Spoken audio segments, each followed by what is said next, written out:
ബിസിനസ്സിലോ അല്ലെങ്കിൽ നമ്മളുടെ ഒരു റവന്യൂലോ അല്ലെങ്കിൽ ഇൻവെസ്റ്റ്മെൻറ്റിലോ ഒക്കെ എന്തെങ്കിലും ചേഞ്ചസ് സംഭവിച്ചിട്ടുണ്ടോ? ഇപ്പം ഞങ്ങളുടെ ഒരു ബിസിനസ് എന്ന് പറയുന്നത്, ഞങ്ങൾക്കൊരു ഇൻറ്റീരിയർ ഫിറ്റ് ഔട്ട് കമ്പനിയുണ്ട്. അതുകൂടാതെ തന്നെ ഒരു റിയൽ എസ്റ്റേറ്റ് കമ്പനിയുണ്ട്.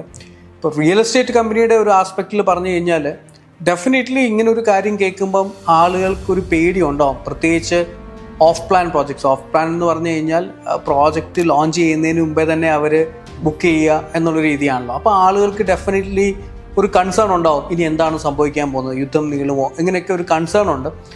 പക്ഷേ ഇപ്പം ഞങ്ങളെ സംബന്ധിച്ച് പറയുകയാണെങ്കിൽ ജെന്യുവിൻ ആയിട്ടുള്ള ബയേഴ്സ്, ആക്ച്വൽ എൻഡ് യൂസേഴ്സ് ഒക്കെ ഇപ്പോഴും കൃത്യമായിട്ട് നമ്മളുടെ എൻക്വയറി വരുന്നുണ്ട്, സൈറ്റ് വിസിറ്റ്സ് നടക്കുന്നുണ്ട്. ഇൻറ്റീരിയർ ബിസിനസ്സും ഈ പറഞ്ഞ പോലെ നമ്മുടെ പ്രോജക്ട്സ് ഒക്കെ ഭംഗിയായിട്ട് നടക്കുന്ന സമയത്ത് അല്ലെ അതിന് മുമ്പേ തന്നെയൊക്കെ നമുക്ക് തീർക്കാൻ പറ്റുന്നുണ്ട്. പുതിയ എൻക്വയറീസ് വരുന്നുണ്ട്. നിലവിലെ ഒരു സാഹചര്യത്തിൽ ചില കാര്യങ്ങളിലൊക്കെ ഒരു സ്ലോ ഡൗൺ വന്നിട്ടുണ്ട്, അല്ലെങ്കിൽ ഒരു സ്റ്റെബിലൈസേഷൻ വന്നിട്ടുണ്ട് എന്നൊക്കെ വേണമെങ്കിൽ നമുക്ക് പറയാം. പക്ഷേ ഒരു തകർച്ചയോ അല്ലെങ്കിൽ എക്കണോമിക്കൽ ക്രൈസിസോ അങ്ങനെയുള്ള രീതിയിലേക്കൊന്നും അവിടെ ഇതുവരെ പോയിട്ടില്ല. കാരണം എല്ലാ ബിസിനസ്സും നോർമലായിട്ട് അവിടെ നടക്കുന്നുണ്ട്. ഗവൺമെൻറ് തന്നെ അതിനുള്ള പാക്കേജസ്, ഗവൺമെൻറ് ഇങ്ങനെയുള്ള ബാങ്ക്സിനാണെങ്കിലും ലിക്വിഡിറ്റി ഇഷ്യൂസ് ഒന്നും വരാതിരിക്കാൻ വേണ്ടി ഇപ്പം 1 ട്രില്യൺ ഒരു പാക്കേജ് കൊടുത്തു. അതിനുശേഷം ഷെയ്ഖ് ഹംദാൻ ഒരു 1 ബില്യൻ്റെ ഒരു പാക്കേജ്.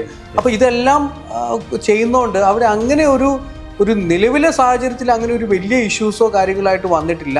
ഇനി ഇത് നീണ്ടുപോയാലും ഗവൺമെൻറ് അതിന് വേണ്ട നടപടികൾ ഉറപ്പായിട്ടും എടുക്കുമെന്നാണ് എനിക്ക് തോന്നുന്നത്.